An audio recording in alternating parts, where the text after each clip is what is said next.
نحن الآن في محافظة الإسكندرية وبالتحديد في منطقة شوتس بلوك 2 وبلوك 3. تحت هذه البلوكات هناك مأوى في مساكن شوتس بيسكن فيها ناس، وهذا المنظر الذي شاهدته اليوم من داخل بلوكات 2 و3 في مساكن شوتس هي منظر غير آدمي على الإطلاق. الصرف الصحي حينما ارتفع منسوبه عن المعدل الطبيعي بدأ هذا المنسوب يدخل إلى هذه البلوكات تحت الأرض، مما أدى إلى مشهد غير لائق إنسانيا ولا ليس به أي نوع من الإنسانية.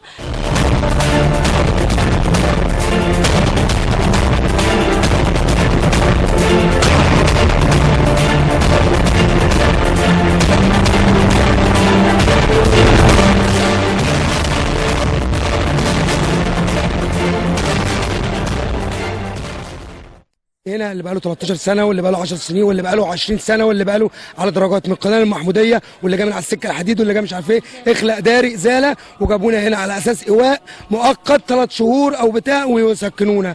فبعد اللي بقاله بقى كده واللي بقاله كده لمده ال 20 او 25 سنه انا عن نفسي بقى لي 13 سنه.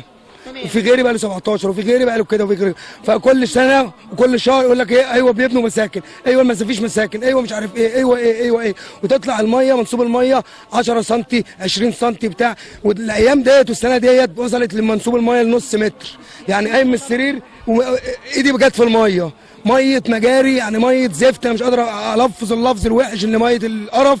واخدت بال حضرتك؟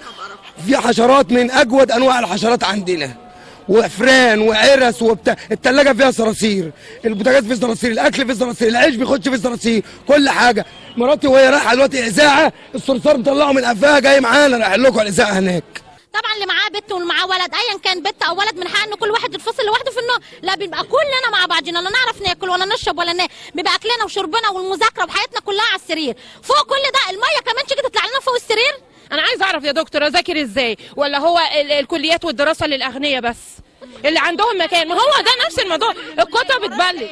مش هو من حقي برضه ان انا لما كان انا واخداه علشان الكليه كتب اتبلت والكتب باظت، واديني اهو في ايام الامتحانات الميه لما طلعت انا بذاكر ازاي؟ بشيل الميه في المجاري، هعمل ايه؟ والناس عندها عيالها برضه. امك اتكلموا عن وامي عندها 80 سنه و70 سنه وبتشيل الميه، والناس ديت عندها عيالها وفي مدارس. هو اللي بيتعلموا دول الاغنياء بس عيالهم بيتعلموا، عيال الفقراء بلاش. لسه والده هو الميه نازله علينا انا وامي على عينها ميه بيضه من الميه، وخالتي عندها الازمه من الميه، ورجل خالتي باظت كلها. انتي ولدتي ازاي جوه الميه دي وفي الاوضه الصغيره؟ ايوه الميه ما معناش فلوس وما معناش حاجه، والميه عايمه علينا وما فيش حته اروح فيها.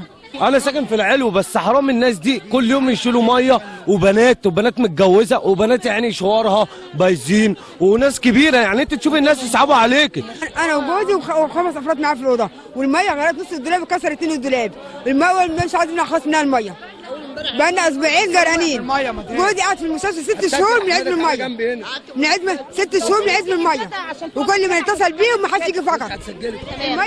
الميه في الارض. النيش من كتر الميه وقع التلفزيون في الميه ووقع على السرير، والميه وصلت لغايه السرير، مش عارفين نعيش. بقالنا 17 سنه على الكلام ده، ومعايا 3 اخواتي، انا عندي 29 سنه قاعد مع عمي وابويا. هنعملوا ايه اكتر من كده؟ مراتي ماتت من النومه اللي احنا فيها دي بسبب ايه؟ الكاميرا وقعت عليها، الكاميرا وقعت عليها بالعريس. كاميرا ايه بتاعت تيجي تشوفيها، تعالوا شوفيها. مش عارفين نناموا، بقالي 3 ايام نايمه في الشارع. وقعت على دماغه كاميرا من امتى؟ وهنا رحت عملت محضر ونزلت هنا قبل الثوره وما عملوش حاجه. والنهارده عامل ايه في الميه؟ نايم في الميه، تعالي شوفيها. نايمين في الميه بقالنا 3 ايام في الشارع. ينفع الكلام ده؟ يرضي ربنا يعني؟ لا انا رحت لعادل لبيب قبل كده، بعت لي رئيس الحي قال اديك بمحطه الرمل الشقه. قلت له انا مش عايز شقه في محطه الرمل، انا عايز شقه زي الناس اللي هتاخدها، مش لوحدي، دول 45 شقه. قال لي يعني اعمل لك ايه؟ طب هو بعت لي، عادل لبيب بعت لي ليه؟ قال له شوفوا عايز ايه؟ انا 5 افراد في اوضه، 5 افراد في اوضه، بقالنا النهارده 21 سنه من 81 واخدين مني بيت 3 ادوار.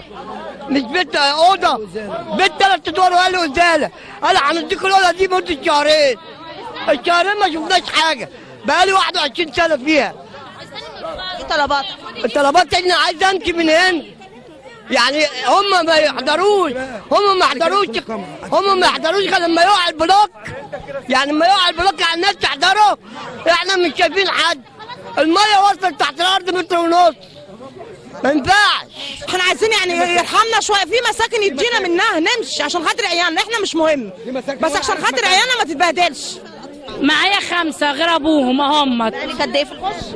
بقالي 6-7 سنين هم عيالي هم. ايه مشكلتك؟ الميه كده عشان الكاميرا. الميه بنقوم الصبح بدل ما يروحوا المدارس بيحطوا رجليهم وبيغطسوا في الميه. مش عارفه النهارده معدهم بالمدارس بسبب الميه.